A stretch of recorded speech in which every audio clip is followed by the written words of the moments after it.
उदार सर्वैवैते ज्ञानित्वात्मैव मे मतम् अस्थितः स हि युक्तात्मा मामेवानुत्तमां गतिम् बहुनां जन्मनाभन्ते ज्ञानवान् मां प्रपद्यते वासुदेवः सर्वमिति सः महात्मा सुदुर्लभः। यद्यपि यह सब ही उदार है, अर्थात श्रद्धा सहित मेरे भजन के लिए समय लगाने वाले होने से उत्तम है, परंतु ज्ञानी तो साक्षात मेरा स्वरूप ही है, ऐसा मेरा मत है। क्योंकि वह स्थिर बुद्धि ज्ञानी भक्त अति उत्तम गति स्वरूप मेरे में ही अच्छी प्रकार स्थित है, और जो बहुत जन्मों के अंत के जन्म में तत्व ज्ञान को प्राप्त हुआ ज्ञानी सब कुछ वासुदेव ही है। इस प्रकार मेरे को भजता है वह महात्मा अति दुर्लभ है।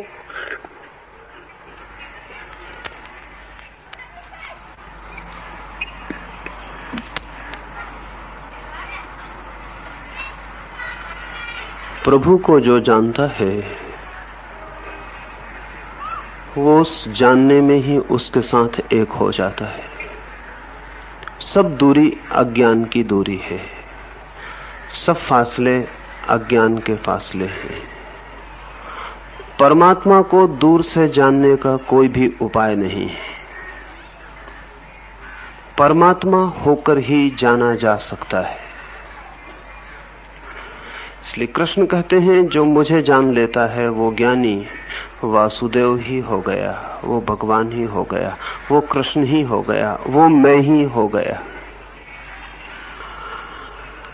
लेकिन कैसा ज्ञानी कृष्ण को जानता है? दो बातें कही हैं। कहा है युक्त आत्मा,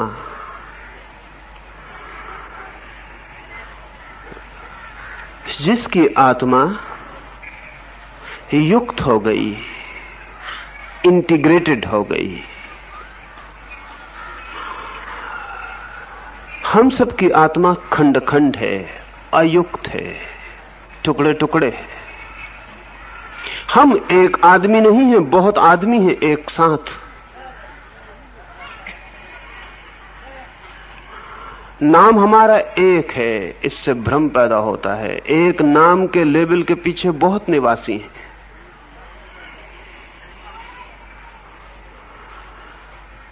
क्षण क्षण में हमारे भीतर बदलते रहते हैं लोग। हम एक भीड़, एक समूह, प्रत्येक आदमी, क्योंकि बहुत खंड हैं हमारे। खंड ही है ऐसा नहीं, विपरीत खंड भी हमारे भीतर हैं। जो हम एक हाथ से करते हैं उसे ही दूसरे हाथ से मिटा देते हैं।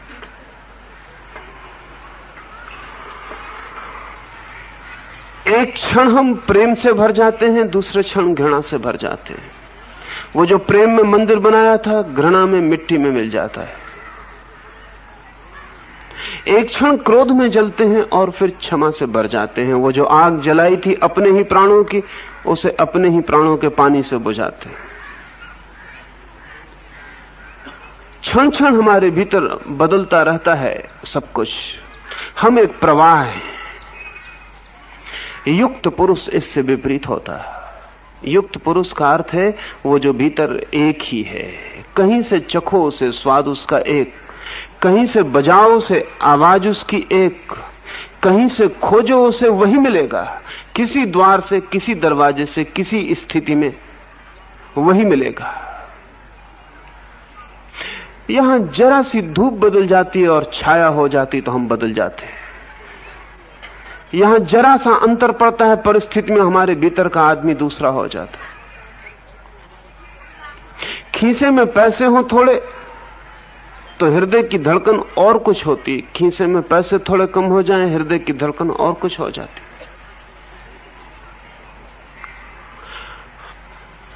हम हैं ऐसा कहना ही शायद ठीक नहीं है। गुरुजीएफ के पास कोई जाता था और कहता था कि मुझे आत्मा को खोजना है, तो गुरुजीएफ पूछता था, आत्मा तुम्हारे पास है? बड़ा अजीब सवाल पूछता था, डू यू एग्जिस्ट? तुम हो भी? कोई भी कहेगा कि मैं हूं, नहीं तो आता कौन? गुरुजीएफ कहता, जो घर से निकला था वही पहुंचा है मेरे पास, कि रास्ते में बदल गया।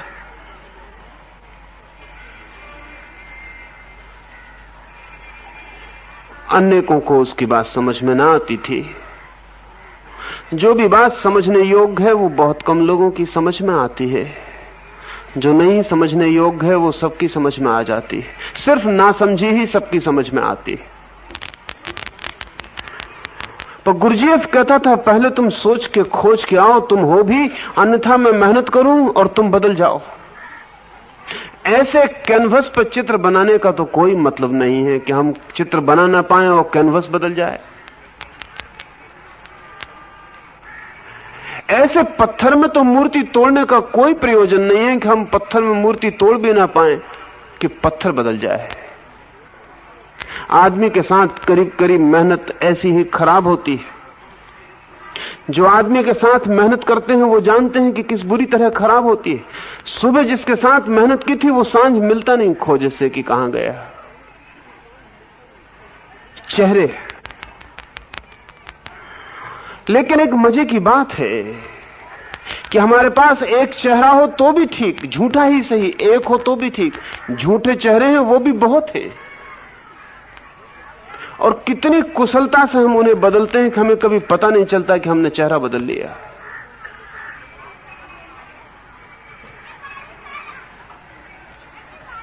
क्षण भर में बदल जाता है। सुना है मैंने कि फकीर नसरुद्दीन के गांव में उस देश का सम्राट आने वाला था, तो गांव में कोई इतना बुद्धिमान आदमी नहीं था जितना कि नसरुद्दीन। तो लोगों ने कहा कि तुम ही गांव की तरफ से उनसे मिल लेना, क्योंकि दरबारी शिष्टता सदाचार का हमें कुछ पता नहीं। नसरुद्दीन ने कहा, मुझे ही कहां पता है। अधिकारियों ने कहा, घबराओ मत, हम राजा को प्रश्न भी समझा देंगे कि वो तुमसे क्या पूछे, और तुम्हें जवाब भी समझा देते हैं कि तुम क्या जवाब दो, फिर कोई दिक्कत ना रहेगी। नसरुद्दीन ने कहा कि बिल्कुल ठीक है। सब बना हुआ खेल था। राजा को समझा दिया गया था कि गरीब गांव है, बेपढ़े लिखे लोग हैं, एक नसरुद्दीन भर है जो थोड़ा सा लिख पढ़ लेता है, तो यही सवाल पूछना, क्योंकि इसी के जवाब उसने तैयार कर रखे हैं, और कोई सवाल मत पूछना। लेकिन बड़ी गड़बड़ हो गई। सम्राट ने पूछा, नसरुद्दीन को सिखाया था कि तेरी उम्र कितनी है? नसरुद्दीन की जितनी उम्र थी 60 वर्ष उसने तय कर रखा था। सम्राट को पूछना था कि तू कितने दिन से धर्म के अध्ययन और साधना में लगा है, तो 15 वर्ष उसने याद कर रखा था, लेकिन सब गड़बड़ हो गया। सम्राट ने पूछा, तेरी उम्र कितनी? नसरुद्दीन ने कहा 15 वर्ष। और सम्राट ने पूछा, थोड़ा सम्राट हैरान हुआ, 60 साल का बूढ़ा था लेकिन 15 वर्ष कह रहा था। फिर उसने पूछा कि और तुम धर्म की साधना में कितने दिन से लगे हो? नसरुद्दीन ने कहा 60 वर्ष। सम्राट ने कहा कि तुम पागल तो नहीं हो? नसरुद्दीन ने कहा, वही मैं सोच रहा हूं कि आप पागल तो नहीं है, क्योंकि मुझे जिस क्रम में समझाया गया था मालूम होता है कि तुम्हें किसी और क्रम में समझाया गया। तुम भी रटे रटाए सवाल पूछ रहे हो, मैं भी रटे रटाए जवाब दे रहा हूं, बीच का आदमी गड़बड़ कर गया।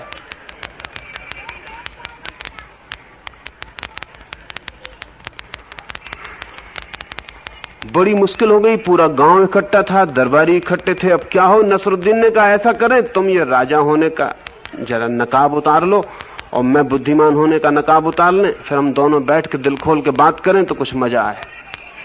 ये चेहरा तुम जरा अलग कर दो सम्राट होने का, और मैं भी चेहरा अलग कर दूं बुद्धिमान होने का। इसी में सब गड़बड़ हो गई। ये चेहरे दिक्कत दे रहे हैं। पता नहीं वो सम्राट समझा या नहीं, नसरुद्दीन तो मजाक कर रहा था, वो सच में ही बुद्धिमान लोगों में से एक था। नसरुद्दीन ने कहा कि अच्छा ना हो कि हम आदमी आदमी की तरह बैठ के बात कर लें, ये चेहरे अलग कर दें। सम्राट को बड़ा कठिन पड़ा होगा। सम्राट जैसा चेहरा उतारना बड़ा मुश्किल होता है। सम्राट का चेहरा उतारना तो दूर है, भिखारी को भी अपना चेहरा उतारना मुश्किल होता है। फिक्स्ड हो जाता है, सब बंध जाता है। अमेरिका में एक बहुत बड़ा अरबपति था, रथशाइल्ड। एक दिन एक भिखारी उसके भीतर घुस गया मकान के और जोर शोर से शोरगुल करने लगा कि मुझे कुछ मिलना ही चाहिए, बिना लिए मैं जाऊंगा नहीं। जितना दरबानों ने अलग करने की कोशिश की उतने उछल कूद मचा दी। आवाज उसकी इतनी थी कि रथचाइल्ड के कमरे तक पहुंच गई। वो निकल के बाहर आया, उसने उसे $5 बेट किए और कहा कि सुन, अगर तूने शोरगुल न मचाया होता तो मैं तुझे $20 देने वाला था। मालूम उस भिकमंगे ने क्या कहा? उसने कहा, महानुभाव अपनी सलाह अपने पास रखिए, आप बैंकर हो, मैं आपको बैंकिंग की सलाह नहीं देता, मैं जन्मजात भिखारी हूं, कृपा करके भिक्षा के संबंध में मुझे कोई सलाह मत दीजिए। रथचाइल्ड ने अपनी आत्मकथा में लिखवाया है कि उस दिन मैंने पहली दफा देखा कि भिखारी का भी अपना चेहरा है। वो कहता, जन्मजात भिखारी हूं, मैं कोई छोटा साधारण भिखारी नहीं हूं, ऐसा ऐरा गहरा कि अभी अभी सीख गए हूं, जन्मजात हूं। और तुम बड़े बैंकर हो, मैं तुम्हें सलाह नहीं देता बैंकिंग के बाबत, कृपा करके तुम भी मुझे भीख मांगने के बाबत सलाह मत दो, मैं अपनी कला अच्छी तरह जानता हूं। रथचाइल्ड ने लिखा है अपनी आत्मकथा में कि उस दिन मैंने उस भिखारी को गौर से देखा और मैंने पाया कि सम्राटों के ही चेहरे नहीं होते, भिखारियों के भी अपने चेहरे हैं। लेकिन भिखारी भी एक ही चेहरा देख के नहीं चलता। जब वो अपनी पत्नी के पास पहुंचता है तो चेहरा बदलता है, जब अपने बेटे के पास जाता है तो चेहरा बदल लेता है, जब पैसे वाले के पास से निकलता है तो चेहरा और होता है, जब गरीब के पास से निकलता है तो चेहरा और होता है, जिससे मिल सकता है उसके पास चेहरा और होता है, जिससे नहीं मिल सकता उसके पास चेहरा और होता है। उसके पास भी एक फ्लेक्सिबल, एक लोचपूर्ण व्यक्तित्व जिसमें वो चेहरे अपने बदलता रहता है।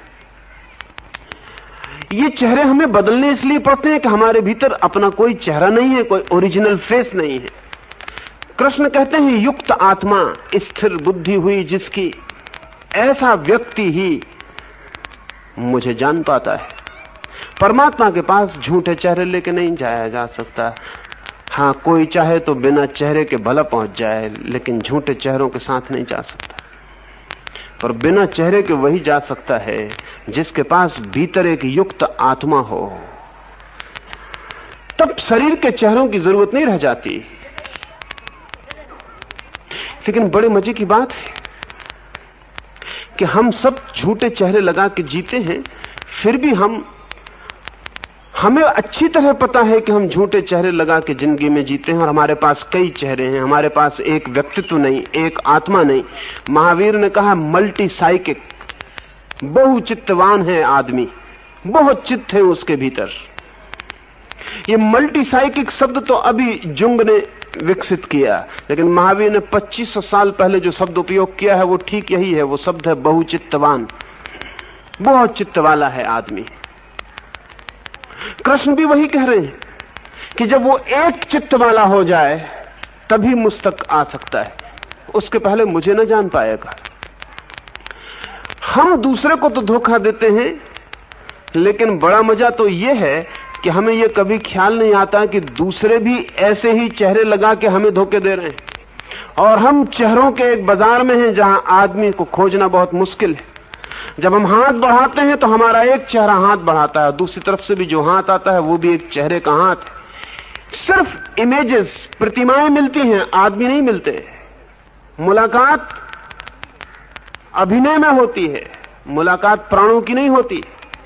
बातचीत दो यंत्रों में होती है, सदे सदाए रटे रटाए जवाब सवालों में। भीतर की आत्मा का सहज आविर्भाव नहीं होता। लेकिन हम खुद अपने को धोखा देते देते इतने धोखे में डूब गए होते हैं कि ये ख्याल ही नहीं होता कि दूसरे लोग भी ऐसा ही धोखा दे रहे हैं। सुना है मैंने कि एक गांव में बड़ी बेकारी के दिन थे, अकाल पड़ा था, लोग बहुत मुश्किल में थे। एक सर्कस गुजर रहा था गांव से। स्कूल का एक मास्टर नौकरी से अलग कर दिया गया था। उसने सर्कस वालों से प्रार्थना की कि कोई काम मुझे दे दो। सर्कस के लोगों ने कहा कि तुम सर्कस का तुम्हें कोई अनुभव नहीं। उसने कहा बहुत अनुभव, स्कूल सिवाय सर्कस के अब कुछ भी नहीं, मुझे जगह दे दो। कोई और जगह तो ना थी, लेकिन एक जगह सर्कस वालों ने खोज ली, उसे जगह दे दी गई। और काम यह था कि उसके शरीर पर शेर की खाल चढ़ा दी पूरे शरीर पर, और उसे एक शेर का काम करना था। एक रस्सी पे उसे चलना था शेर की तरह। चल जाता, कोई कठिनाई ना आती। लेकिन जब वो पहले ही दिन बीच रस्सी पर था, तभी उसे दिखाई पड़ा कि उसके स्कूल के 10-15 लड़के सर्कस देखने आके उसे गौर से देख नर्वस हो गया। मास्टर लड़कों को देख के एकदम नर्वस हो जाता, घबरा गया और गिर पड़ा नीचे, जहां की 4-8 दूसरे शेर गर्रा रहे थे और चिल्ला रहे थे और गरज रहे थे और घूम रहे थे नीचे के कटघरे में। जब शेरों के बीच में घुसा गिरा तो घबरा गया, भूल गया कि मैं शेर हूं, याद आया कि मास्टर हूं। दोनों हाथ ऊंचे उठा के चिल्लाया कि मरा, अब बचना मुश्किल है। जनता उसके उस चमत्कार से उतनी चमत्कृत नहीं हुई थी रस्सी पे चलने से, जितनी इससे चमत्कृत हुई कि शेर आदमी की तरह बोल रहा है दोनों हाथ उठा के। बाकी एक शेर जो पास ही गुर्र रहा था, उसने धीरे से कहा कि मास्टर घबरा मत, तू क्या सोचता है तू ही अकेला बेकार है गांव में? घबरा मत, तू अकेले ही थोड़ी बेकार है गांव में, और लोग भी बेकार। वो जो 4 शेर नीचे घूम रहे थे वो भी आदमी ही थे। हम सब की हालत वैसी ही है। आप ही झूठा चेहरा लगा के घूम रहे हैं ऐसा नहीं, आप जिससे बात कर रहे हैं वो भी घूम रहा है, आप जिससे मिल रहे हैं वो भी घूम रहा है, आप जिससे डर रहे हैं वो भी घूम रहा है, आप जिसको डरा रहे हैं वो भी घूम रहा है। आप ही अकेले नहीं हैं, ये पूरा का पूरा समाज चेहरों का समाज है। इतने चेहरों की जरूरत इसलिए पड़ती है कि हमें अपने पे कोई भरोसा नहीं, हम भीतर हैं ही नहीं। अगर हम इन चेहरों को छोड़ दें तो हम पैर भी ना उठा सकेंगे, एक शब्द ना निकाल सकेंगे, क्योंकि भीतर कोई है तो नहीं मजबूती से खड़ा हुआ, कोई क्रिस्टलाइज्ड बीइंग, कोई युक्त आत्मा तो भीतर नहीं है। तो हमें सब पहले से तैयारी करनी पड़ती है, हमें सब पहले से तैयारी करनी पड़ती है। नाटक में ही रिहर्सल नहीं होता, हमारी पूरी जिंदगी रिहर्सल है। पति घर लौटता है तो तैयार करके लौटता है कि पत्नी क्या पूछेगी और वो क्या जवाब देगा। पत्नी भी तैयार रखती है कि पति क्या जवाब देगा और किस तरह से उसके जवाबों को गड़बड़ करेगी। सब तैयार है और रोज ये हो रहा है और रोज ये होगा। जिंदगी में भी रिहर्सल पहले से तैयार करना पड़ता है कि मैं क्या जवाब दूंगा, क्या पूछा जाएगा, फिर मैं क्या कहूंगा, फिर क्या बचाव निकालूंगा। देर तो हो गई है रात घर लौटने में, अब क्या क्या मुसीबत आने वाली, वो सब जाहिर है, वो सब तैयार है। भीतर हमारे पास कोई ऐसी चेतना नहीं है क्या जो स्पॉन्टेनियस सहज हो सके, जब सवाल उठे तब जवाब दे सके, और जब मुसीबत आए तब हमारे भीतर से उत्तर आ सके, और जब घटना घटे तब हमारे भीतर से कर्म पैदा हो सके, और जब जैसी जरूरत हो हमारे प्राण वैसा कर सके। लेकिन हमें भरोसा नहीं कि भीतर कोई है, हमें तैयारी करनी पड़ती है, चित्त में ही तैयारी करनी पड़ती है। कृष्ण कहते हैं युक्त आत्मा स्थिर हो गई, जिसकी चेतना, जिसकी लौ चेतना की ठहर गई, वही केवल मुझे उपलब्ध हो पाता। जो एक हो गया भीतर, जो यूनिसाइकिक हो गया, मल्टी साइकिक नहीं रहा, बहुचित्त न रहे, एक चेतना का जन्म हो गया, एक विराट चेतना ने उसे सब ओर से घेर लिया। वैसा व्यक्ति मेरे पास आ पाता है, और वैसे व्यक्ति को कृष्ण ने कहा है ज्ञानी, और वैसे व्यक्ति को कहा है कि ऐसा व्यक्तित्व पाने में अनेक अनेक जन्म लग जाते हैं। अर्जुन, न मालूम कितने जन्मों की यात्रा के बाद आदमी को यह अनुभव उपलब्ध हो पाता है कि मैं कब तक धोखा देता रहूंगा, मैं ऑथेंटिक प्रमाणिक कब बनूंगा, मैं वही कब घोषणा कर दूंगा जगत के सामने जो मैं हूं, कब तक मैं छिपाऊंगा, कब तक मैं प्रवंचना दूंगा, और मैं किसको धोखा दे रहा हूं। सब धोखा अपने को ही धोखा देना है, सब वंचनाएं आत्मवंचनाएं। लेकिन अनंत जन्मों के बाद भी याद आ जाए तो जल्दी याद आ गई। अनंत जन्मों के बाद भी आ जाए तो जल्दी आ गई याद, क्योंकि अनंत जन्म हम सबके हो चुके हैं, वो याद अब तक आई नहीं। कहीं से कोई पीका नहीं फूटता भीतर से कि वो हमें कहे कि उतार फेंको इस सब धोखेधड़ी को जिसे तुमने जिंदगी बना रखा है, उतार दो इन नकली चेहरों को, अलग कर दो इनको जो तुमने पहन रखे हैं, हटा दो ये सब जाल अपने आसपास से जो बेईमानी का है, बेईमानी का जिसमें कि हम दूसरों को धोखा दिए जा रहे हैं, वो होने का जो हम नहीं हैं, दूसरे भी हमें दिए चले जा रहे हैं। धार्मिक आदमी वो है जो एक छलांग लगा के इस सब उपद्रव के बाहर हो जाता है और जिंदगी जैसी है उसकी सहज स्वीकृति की घोषणा कर देता है। उस स्वीकृति के साथ ही भीतर आत्मा युक्त हो जाती है। जिस व्यक्ति ने भी अपने होने को अंगीकार कर लिया, जैसा है स्वीकार कर लिया, जैसा है बुरा भला स्वीकार कर लिया, इसका यह मतलब नहीं है कि बुरा आदमी अपने को स्वीकार कर लेगा तो बुरा ही रह जाएगा। ये बड़ी अद्भुत घटना घटती है। जैसे ही कोई व्यक्ति जैसा है अपने को स्वीकार कर लेता है, तत्क्षण उसके जीवन में वो क्रांति घटित हो जाती है जिसमें सब बुराइयां जल जाती। बुराइयां बसती हैं चेहरों की आड़ में, नग्नता में कोई बुराई नहीं बच सकती। जब कोई आदमी प्रगट अपने को सहज जैसा है जाहिर कर देता है, सब भय छोड़कर, क्योंकि सब भय ही तो है कि हम चेहरे लगाए फिरते हैं, डर ही है तो कोई क्या कहेगा तो हम लगाए फिरते हैं। सन्यासी मैं उसी को कहता हूं जो इस बात की घोषणा कर दे जीवन के प्रति कि अब मैं धोखा नहीं दूंगा अपने चेहरे से, मास्क कोई मुखौटा नहीं लगाऊंगा, जैसा हूं उसकी खबर कर दूंगा, मैं जैसा हूं वैसा होने की तैयारी करता हूं। ऐसा व्यक्ति एक दिन युक्त आत्मा को उपलब्ध हो जाता है। युक्त आत्मा परमात्मा के साथ एक हो जाती है।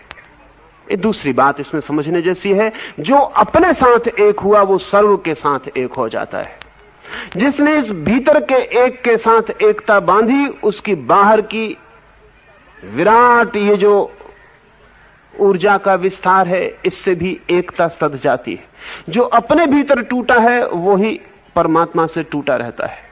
इसलिए भक्त भगवान को जब जानता है तो भक्त नहीं रहता, भगवान ही हो जाता है। कोई संधि नहीं बसती बीच में, जरा सा कोई सेतु नहीं बसता, सब टूट जाता है। कोई फासला नहीं रह जाता, फासला है भी नहीं। हमने फासला बनाया है इसलिए दिखाई पड़ता है, झूठा फासला है, हमारा बनाया हुआ फासला है। तो कृष्ण कहते हैं वो वासुदेव ही हो जाता है। बड़े हिम्मत के लोग थे। आदमी को भगवान बनाने की इतनी सहज बात, आदमी प्रभु को भजे और प्रभु ही हो जाए। जो जानते थे वही कह सकते हैं ऐसा। हमारा मन मानने को राजी नहीं होता, नहीं होता इसीलिए कि हमने सिवाय अपनी क्षुद्रता के और कुछ भी नहीं देखा है। हमारे भीतर वो जो विराट का बीज छिपा है वो छिपा ही पड़ा है। तो जब भी हम सोचते हैं कि आदमी और भगवान हो जाएगा तो हमें भरोसा नहीं आता, क्योंकि हम अपने भीतर जिस आदमी को जानते हैं वो शैतान तो हो सकता है, भगवान नहीं हो सकता। हम अपने को अच्छी तरह जानते हैं तो हमें पक्की तरह पता है कि अगर कोई कहे कि आदमी शैतान है तो हमारी समझ में आता है, लेकिन कोई कहे आदमी भगवान है तो समझ में बिल्कुल नहीं आता, क्योंकि हमारे पास जो नापने का आयोजन है वो अपने से ही तो नापने का आयोजन है, हम अपने से ही तो नाप सकते हैं। और हम जब अपनी तरफ देखते हैं तो सिवाय शैतान के कुछ भी नहीं पाते। लेकिन मैं आपसे कहता हूं, और सारे धर्मों का यही कहना है कि वो जो आपको अपने भीतर शैतानियत दिखाई पड़ती है वो आप नहीं है। वो शैतानियत केवल इसीलिए है कि जो आप हैं उसका आपको पता नहीं। जिस क्षण आपको अपने असली होने का पता चलेगा उसी दिन आप पाएंगे कि शैतानियत कहां खो गई, कभी थी भी या नहीं, या कि मैंने कोई सपना देखा था। बुद्ध को जब ज्ञान हुआ है और कोई उनसे पूछता है कि अब आप क्या कहते हैं कि इतने दिनों तक आप अज्ञान में कैसे भटके, तो बुद्ध कहते हैं आज तय करना मुझे मुश्किल है कि वो जो अनंत जन्मों का भटकाव था वो असली में घटा या मैंने कोई लंबा सपना देखा। कोई लंबा सपना, क्योंकि आज मैं तय ही नहीं कर पाता कि वो घट सकता है। वो असलियत में घट कैसे सकता है? क्योंकि आज मैंने जिसे अपने भीतर जाना है उसे देखकर अब मैं मान नहीं सकता कि वो कभी भी घट सकता है। जैसे ही हम उस भीतर के विराट को जानते हैं, वैसे ही सब क्षुद्रताएं उसमें खो के ऐसे ही शुद्ध हो जाती हैं जैसे कितनी ही गंदी नदी सागर में आके गिर जाए और शुद्ध हो जाए। सागर चीख पुकार नहीं करता कि गंदी नदी मुझ में मत डालो, गंदा हो जाऊंगा। और सागर में गिरते ही गंदगी कहां खो जाती, नदी कहां खो जाती, कुछ पता नहीं चलता। विराट ऊर्जा में जब भी हमारे क्षुद्र मन की बीमारियां गिरती हैं, ऐसे ही खो जाती हैं जैसे सागर में नदियां खो जाती। बड़ी शक्ति छोटी शक्ति को पवित्र करने की सामर्थ्य रखती है, लेकिन हमें बड़े का कोई पता ही नहीं। हम तो छोटे में ही जीते हैं। हम बड़ी छोटी पूंजी से काम चलाते हैं। सच बात यह है कि जितनी जीवन ऊर्जा से शरीर चलता है, हम उतने को ही अपनी आत्मा समझते हैं। और शरीर को चलाने के लिए तो जीवन ऊर्जा का अत्यल्प छोटा सा अंश काफी है। शरीर को चलाने के लिए तो सुई काफी है, तलवार की कोई जरूरत नहीं पड़ती। और शरीर जितनी जीवन ऊर्जा से चलता है, उसके साथ ही हम तादात्म्य कर लेते हैं कि ये मेरी आत्मा है। फिर शैतान पैदा हो जाता है। क्षुद्र के साथ संबंध शैतान को पैदा कर देता है, विराट के साथ संबंध भगवान को पैदा कर देता है। संबंध पर निर्भर करता है कि आप कौन हैं। अगर आपने क्षुद्र से संबंध बांधा तो शैतान, अगर विराट से संबंध बांधा तो भगवान। आप वही हो जाते हैं जिससे आप संबंध बांधते हैं, वही हो जाते हैं जिसके साथ जुड़ जाते हैं। तो कृष्ण कहते हैं जो मुझे जान लेता है वो वासुदेव ही हो जाता है, वो मैं ही बन जाता है। जो ब्रह्म को जान लेता है वो ब्रह्म ही हो जाता है। ये जानना भी बहुत अद्भुत है, जिसमें जानने से आदमी एक हो जाता है उससे जो गेय है। हमने बहुत चीजें जानी है। आपने गणित जाना है लेकिन आप गणित नहीं हो गए। आपने भूगोल पढ़ी है लेकिन आप भूगोल नहीं हो गए। आप हिमालय को देख के जानेंगे लेकिन हिमालय नहीं हो जाएंगे। अगर कोई आके कहे कि मैंने हिमालय को देखा और मैं हिमालय हो गया, तो आप उसे पागल खाने में बंद कर देंगे। हम जिंदगी में जो भी जानते हैं उसमें जानना दूर रहता है। हम कभी जानने वाली चीज के साथ एक नहीं हो पाते। इसलिए हमें कृष्ण के इस वचन को समझने में बड़ी कठिनाई पड़ेगी, क्योंकि हमारे अनुभव में यह कहीं भी नहीं आता कि जो भी हम जाने उसके साथ एक हो जाएं। हमारा सब जानना द्वैत का जानना, हम दूर ही खड़े रहते हैं। इसलिए अगर कृष्ण से पूछें तो कृष्ण कहेंगे जिसे तुम जानना कह रहे हो वो जानना नहीं है, केवल परिचय है। वो नोइंग नहीं है, सिर्फ एक्विंटेंस है। हमारा सब जानना मात्र परिचय है, ऊपरी बाहरी। जैसे किसी के घर के बाहर से हम उसका घर घूम के देखाएं और सोचें कि हमने उसके घर को जान लिया और उसके भीतर हमारा कोई प्रवेश नहीं हुआ। जैसे हम सागर के किनारे खड़े होकर सोचें कि हमने सागर को जान लिया और सागर के भीतर हमारा कोई प्रवेश नहीं हुआ। ये जानना जानना नहीं है, ये एक्विंटेंस है, सिर्फ परिचय मात्र है, थोथा, ऊपरी। वाह, ज्ञान हमारी जिंदगी में कोई है नहीं। और अगर आपकी जिंदगी में कोई ज्ञान है तो आप कृष्ण की बात समझ पाएंगे। तो मैं दो तीन आपसे बात कहूं, शायद किसी की जिंदगी में वैसा ज्ञान हो तो उसको झलक मिल सकती है। वैन गॉग एक बहुत बड़ा चित्रकार ऑरलीज में एक खेत में खड़े होकर चित्र बना रहा है। कैनवस पर अपना ब्रश लेके काम में लगाया। दोपहर है, सूरज ऊपर सिर पे जल रहा है। वो भरी दोपहर का चित्र बना रहा है। उसकी जिंदगी में एक लालसा थी कि मैं सूर्य के जितने चित्र बना सकूं। उसने जितने सूर्य के चित्र बनाए किसी और आदमी ने नहीं बनाए। कोई किसान गुजरता है और वैन गॉग से पूछता है तुम कौन हो? वैन गॉग कहता है मैं सूर्य हूं। वो सूर्य बना रहा है। किसान अपना सिर पीट के चला जाता है, सोचता है कि दिमाग खराब होगा। और ऐसा किसान ही सोचता है, ऐसा नहीं। साल भर तक वान गाग सूर्य के चित्र बनाता रहा और फिर उसे पागल खाने में लोगों ने रख दिया, क्योंकि वो सूर्य के साथ आत्मसात हो गया। लोग उसकी चिकित्सा में लग गए, मित्र चिंतित हो गए, 1 साल उसे पागल खाने में रखा कि उसका इलाज करे। काश उसके मित्रों को कृष्ण की इस बात का पता होता या वान गाग को पता होता तो ये दुर्घटना बच सकती थी। निश्चित ही पागल हो गया, कहता है मैं सूर्य हूं। लेकिन अगर साल भर वान गाग की तरह किसी ने सूर्य को देखा हो, जाना हो, पहचाना हो, सूर्य की किरणों में उतरा हो, सूर्य की किरणों में नाचा हो, सूर्य की किरणों को पिया हो, तो कुछ आश्चर्य नहीं है कि इतना तादात्म्य बन जाए कि वान गाग को लगे कि मैं सूर्य हूं।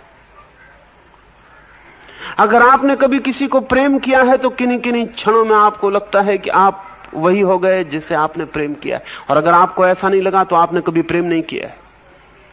किन्हीं क्षणों में आपको लगता है कि आप वही हो गए जिसे आपने प्रेम किया है। और अगर ऐसा न लगा हो तो आप प्रेम के नाम पर परिचय को ही जान रहे हैं। अभी प्रेम की नोइंग, प्रेम का ज्ञान अभी घटित नहीं हो पाया।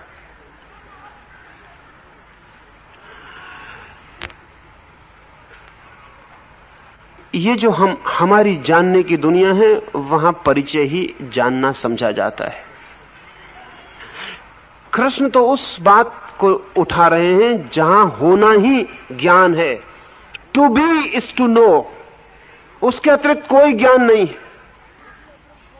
मैं एक कहानी निरंतर कहता रहा हूं। मैं कहता रहा हूं कि जापान का एक चित्रकार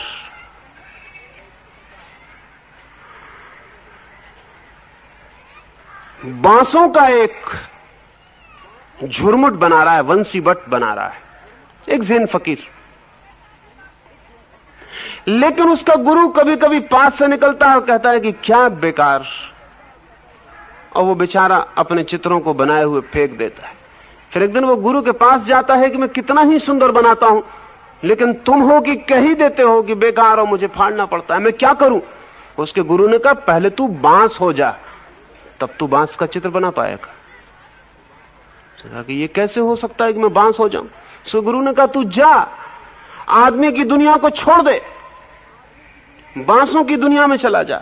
उन्हीं के पास बैठना, उन्हीं के पास सोना, उनसे बात करना, चीत करना, उन्हें प्रेम करना, उनको आत्मसात करना, इम्बाइब करना, उनको पी जाना, उनको खून और हृदय में घुल जाने देना। उसने कहा कि मैं तो बातचीत करूंगा, लेकिन बांस? उसने कहा तू फिक्र तो मत कर, आदमी भर बोले, वृक्ष तो बोलने को सदा तैयार है। लेकिन इतने सज्जन हैं कि अपनी तरफ से मौन नहीं तोड़ते। तू जा। गया। 1 वर्ष बीता, 2 वर्ष बीता, 3 वर्ष बीते। गुरु ने खबर भेजी कि जाकर देखो उसका क्या हुआ। ऐसा लगता है कि वो बांस हो गया होगा। आश्रम के अंतेवासी खोज करने गए, बांसों की एक झुरमुट में वो खड़ा था। हवाएं बहती थी, बांस डोलते थे, वो भी डोलता था।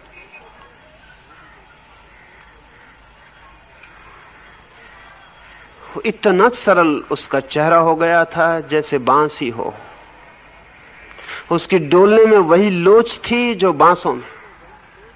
जैसे हवा का तेज झोंका आता और बांस झुक जाते, ऐसे ही वो भी झुक जाता। कोई रेसिस्टेंस, कोई विरोध, कोई अकड़ जो आदमी की जिंदगी का हिस्सा है नहीं रह गई थी। बांस जमीन पर गिर जाते, जोर की आंधी आती तो वो भी जमीन पर गिर जाता। आकाश से बादल बरसते और बांस आनंदित होकर पानी को लेते तो वो भी आनंदित होकर पानी को लेता। लोगों ने उसे पकड़ा और कहा वापस चलो, गुरु ने स्मरण किया है, अब वो तुम बांस के चित्र कब बनाओगे? उसने कहा लेकिन अब चित्र बनाने की जरूरत भी ना रही, अब तो मैं खुद ही बांस हो गया हूं। फिर उसे लाए और गुरु ने उससे कहा कि अब तू आंख बंद करके भी लकीर खींच तो बांस बन जाएंगे। उसने आंख बंद करके लकीरें खींची और बांस बनते चले गए। और गुरु ने कहा कि अब आंख खोल और देख, तूने पहले जो बनाए थे बड़ी मेहनत थी उनमें, लेकिन झूठे थे वो, क्योंकि तेरा कोई जानना नहीं था। अब तुझसे बांस ऐसे बन गए हैं जैसे बांस की जड़ से बांस निकलते हैं, ऐसे अब तुझसे बांस निकल रहे हैं। एक ज्ञान है जहां हम एक होकर ही जान पाते हैं। ये मैंने आपको उदाहरण के लिए कहा। ये उदाहरण भी बिल्कुल सही नहीं है, क्योंकि जिसकी बात कृष्ण कर रहे हैं उसके लिए कोई उदाहरण काम नहीं देगा। वो अपना उदाहरण खुद ही है और कोई चीज का उदाहरण काम नहीं करेगा। लेकिन ये ख्याल में अगर आपको आ जाए कि एक ऐसा जानना भी है जहां होना और जानना एक हो जाते हैं, तो ही आप ब्रह्म तत्व को समझने में समर्थ हो पाएंगे।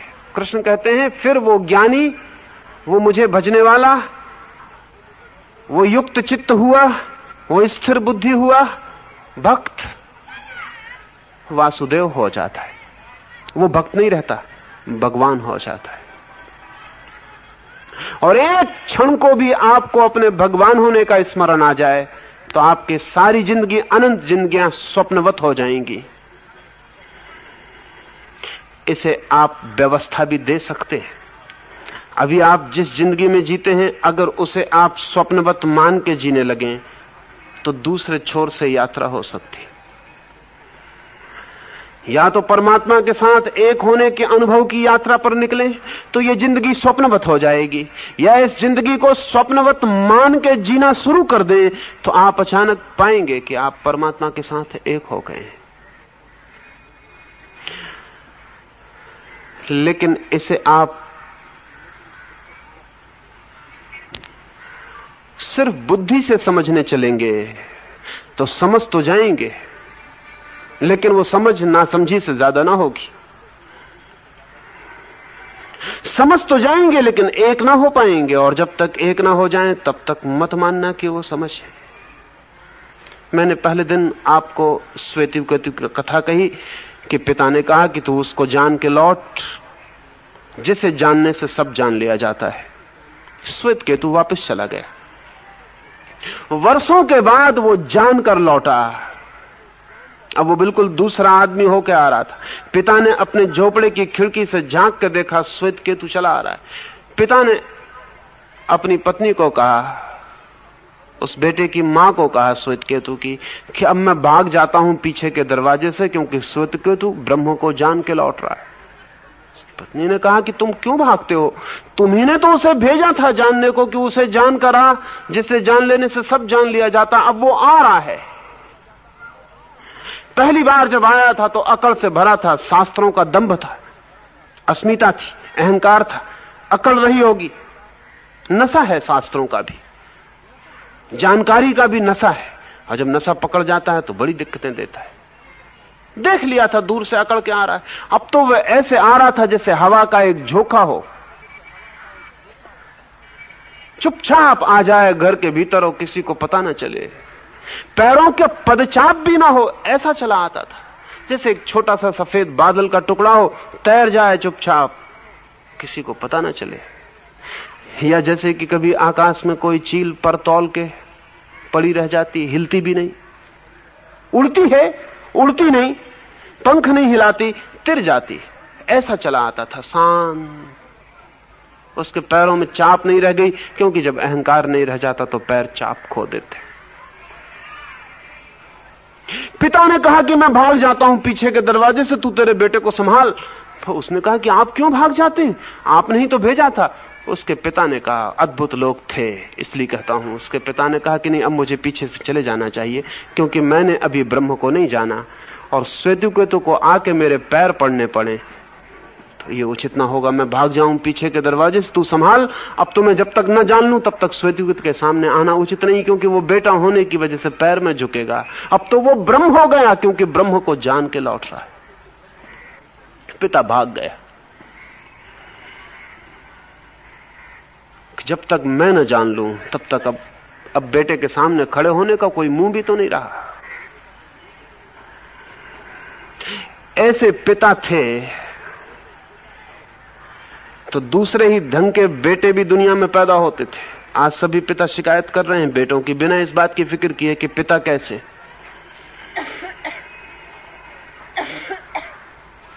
ये ख्याल पिता को कि उसे पैर में झुकना पड़ेगा, अब तो वो ब्रह्म होके लौट रहा है, अनुचित हो जाएगा। या तो मैं उसके पैर पड़ूं तो वो पढ़ने ना देगा, और या वो मेरे पैर पड़े जो कि उचित नहीं है, मैं भाग जाऊं। अब तो मैं तभी उसके सामने आऊं जब मैं भी जान लूं।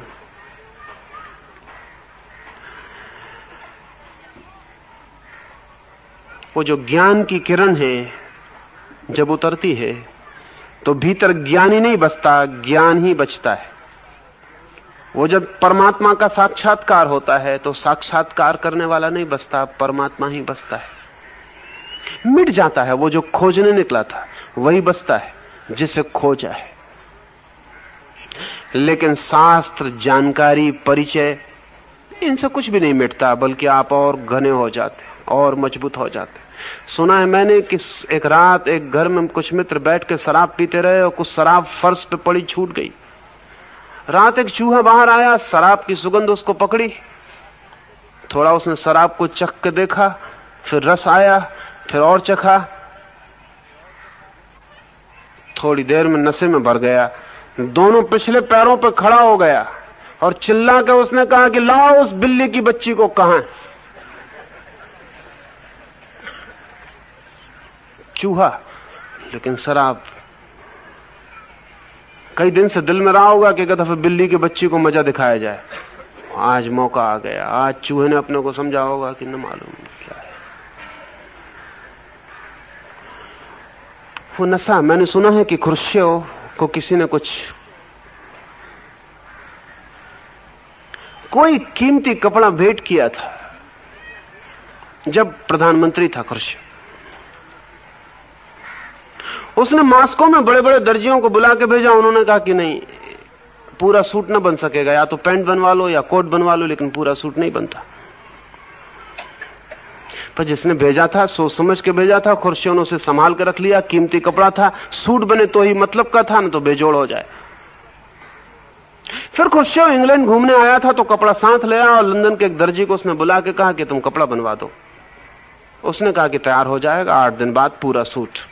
खुर्शियों ने कहा लेकिन आश्चर्य, मास्को में कोई भी दर्जी पूरा सूट बनाने को तैयार न हुआ। कहते थे या तो पैंट बनेगा या कोट, तुम कैसे बना सकोगे? उस दर्जी ने कहा मास्को में आप जितने बड़े आदमी हैं उतने बड़े आदमी आप लंदन में नहीं। साइज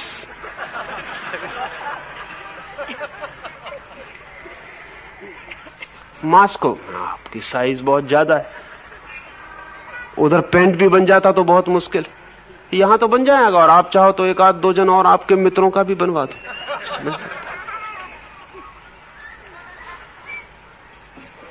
वो जो हमारे भीतर नशा है बहुत तरह का है, पद का भी होता है, ज्ञान का भी होता है, त्याग का भी होता है, सब शराब बन जाती और भीतर आदमी अकड़ के खड़ा हो जाता है। वो अकड़ अगर है तो परमात्मा से मिलन ना होगा, और परमात्मा से मिलन हुआ तो वो अकड़ तो बह जाती है। उस अकड़ की जगह परमात्मा ही शेष रह जाता, लहरें खो जाती हैं और सागर ही बसता है। एक प्रश्न है आचार्य जी। पिछले श्लोक में कृष्ण 4 प्रकार के भक्तों की बात कहते हैं। अर्थार्थी, सांसारिक पदार्थों के लिए भजने वाला, आर्त, संकट निवारण के लिए भजने वाला, जिज्ञासु और ज्ञानी भक्त। इनके अर्थ संक्षिप्त में कहें, और पहले 2 लोगों को भक्त कैसे कहा इस पर भी कुछ कहें। कृष्ण 4 विभाजन करते हैं। अर्थार्थी, जो अर्थ के लिए, सांसारिक वस्तुओं के लिए प्रार्थना में रत होते। अधिक लोग लोभ से, कुछ पाने के लिए प्रार्थना में रत होते। फिर आर्त, दुख से, पीड़ा से, भय से, कठिनाइयों से परेशान होकर अधिक लोग परमात्मा की प्रार्थना में रत होते। तीसरे जिज्ञासु, जो जानना चाहते हैं कुतूहल है, जिन्हें उत्सुकता है, क्यूरियोसिटी है। जैसे कि दार्शनिक, सारी दुनिया के दार्शनिक पता लगाना चाहते हैं कि क्या है अल्टीमेट काज, क्या है दुनिया का, ये दुनिया कहां से आई, कहां जा रही है, क्यों चल रही है, क्यों नहीं चल रही है। प्रश्न जिनके मन में भारी हैं, लेकिन जिज्ञासा मात्र है। स्वयं को बदलने का सवाल नहीं है, जानने भर का सवाल है। और चौथे, ज्ञानी, जो सिर्फ जानने के लिए नहीं बल्कि होने के लिए आतुर है, जो परमात्मा को जानने की जिनकी उत्सुकता सिर्फ कुतूहल नहीं है, बल्कि ऐसा कुतूहल नहीं जैसा बच्चों में होता है कि दरवाजा लगा है तो उसे खोल के देख लें कि उस तरफ क्या है। कोई और प्रयोजन नहीं है, बस दरवाजा लगा है तो मन होता है कि खोल कर देख लें कि उस तरफ क्या है। कीड़ा चला जा रहा है तो टांग तोड़ के भीतर देख लें कि कौन सी चीज चला रही। बच्चों जैसा कुतूहल तो जिज्ञासु, लेकिन ज्ञानी का अर्थ है जो सिर्फ मात्र कुतूहल से नहीं बल्कि जीवन को आमूल रूपांतरित करने की प्रेरणा से भरा है, जिसके लिए जानना कुतूहल नहीं, जीवन मरण का सवाल है। न तो धन के लिए, न किसी दुख के कारण, न किसी कुतूहल से, बल्कि जीवन के सत्य को जानने की जिसके प्राणों की आंतरिक पुकार है, प्यास है, जिसके बिना नहीं जी सकेगा, जान लेगा तो ही जी सकेगा। ऐसे चार भक्त कृष्ण ने कहे। मन में सवाल उठ सकता है कि पहले दो तरह के या पहले तीन तरह के लोगों को क्यों भक्त कहा? भक्त तो आखिरी ही होना चाहिए, चौथा ही नहीं। तीनों को भी भक्त सिर्फ शब्द के कारण कहा। वे भी भक्ति करते हैं, भक्त नहीं है ये तो कृष्ण जाहिर करते हैं, लेकिन वे भी भक्ति करते हैं। महावीर ने भी इसी तरह ध्यान करने वालों के चार वर्ग किए। उसमें जो आदमी आर्त ध्यान कर रहा है, जब आप क्रोध में होते हैं तब आपका ध्यान एकाग्र हो जाता है, उसको भी कहा वो भी ध्यानी है, आर्त ध्यानी, क्योंकि क्रोध में मन एकाग्र हो जाता है, लोभ में मन एकाग्र हो जाता है, काम वासना में मन एकाग्र हो जाता, तो उसको कहा वो भी ध्यानी है, काम वासना का ध्यान कर रहा है। लेकिन अंतिम ध्यान, शुक्ल ध्यान ही असली ध्यान है, जबकि बिना प्रयोजन के, बिना कारण के, बिना कुछ पाने की आकांक्षा के कोई ध्यान करता है। इस कृष्ण ने चार भक्तों की बात कही। याद मुझे आता है, एक गांव में बड़ी तकलीफ है, भूख है, बीमारी है, परेशानी है, लोगों के पास दवा नहीं, खाना नहीं, कपड़े नहीं। गांव का चर्च का जो पादरी है, उसने कभी परमात्मा से कोई ऐसी प्रार्थना नहीं की जिसमें कुछ मांगा हो।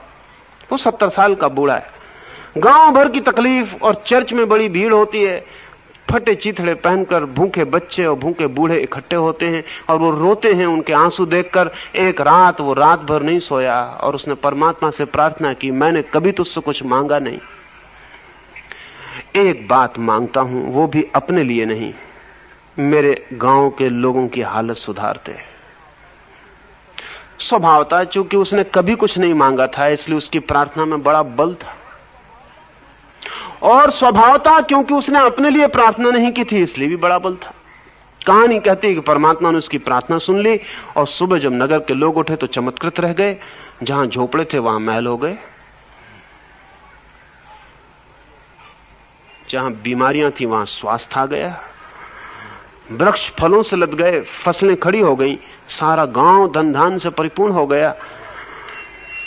ये तो चमत्कार हुआ, पूरे गांव ने देखा। इससे भी बड़ा चमत्कार पादरी ने देखा कि चर्च में सदा भीड़ होती थी, वो बिल्कुल बंद हो गई, कोई चर्च में नहीं आता।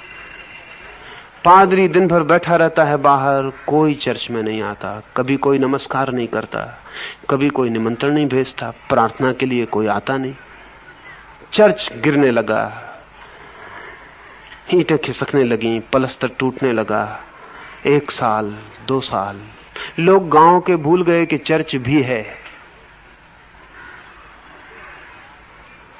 2 साल बाद उस बूढ़े फकीर ने एक रात फिर परमात्मा से प्रार्थना की कि हे प्रभु, एक प्रार्थना और पूरी कर दे। परमात्मा ने कहा कि अब तेरी क्या कमी रह गई और तूने जो चाहा था सब कर दिया। उसने कहा एक ही प्रार्थना और है कि मेरे गांव के लोगों को वैसा ही बना दे जैसे वे पहले थे। परमात्मा ने कहा तू ये क्या कह रहा है? उसने कहा कि मैं तो सोचता था कि वे चर्च में परमात्मा की प्रार्थना के लिए आते हैं, वो मेरा गलत ख्याल सिद्ध हुआ। कोई अर्थ के कारण आता था, कोई दुख के कारण आता था, कोई लोभ के कारण, कोई भय के कारण। अब उनका लोभ भी पूरा हो गया, उनके भय भी दूर हो गए, उनके दुख भी दूर हो गए। तब मैंने ये ना सोचा था कि परमात्मा को वे इतनी सरलता से भूल जाएंगे। तो तीन तरह के लोग, अर्थार्थी को अर्थ मिल जाए, धन मिल जाए, भूल जाएगा। दुखी को, कातर को आर्त का दुख दूर हो जाए, भूल जाएगा। जिज्ञासु को उसका प्रश्न का उत्तर मिल जाए, समाप्त हो जाएगा। असली भक्त तो चौथा ही है। कुछ भी मिल जाए वो तृप्त नहीं होगा जब तक कि वो स्वयं परमात्मा ही ना हो जाए। इसके पहले कोई तृप्ति नहीं है। लेकिन उन तीन को भक्त केवल शब्द की वजह से कहा, और उनकी गिनती करा देनी उचित है, क्योंकि वही तीन तरह के भक्त हैं जमीन पर। चौथी तरह का तो कभी शायद ही कभी चौथी तरह का आदमी पैदा होता है।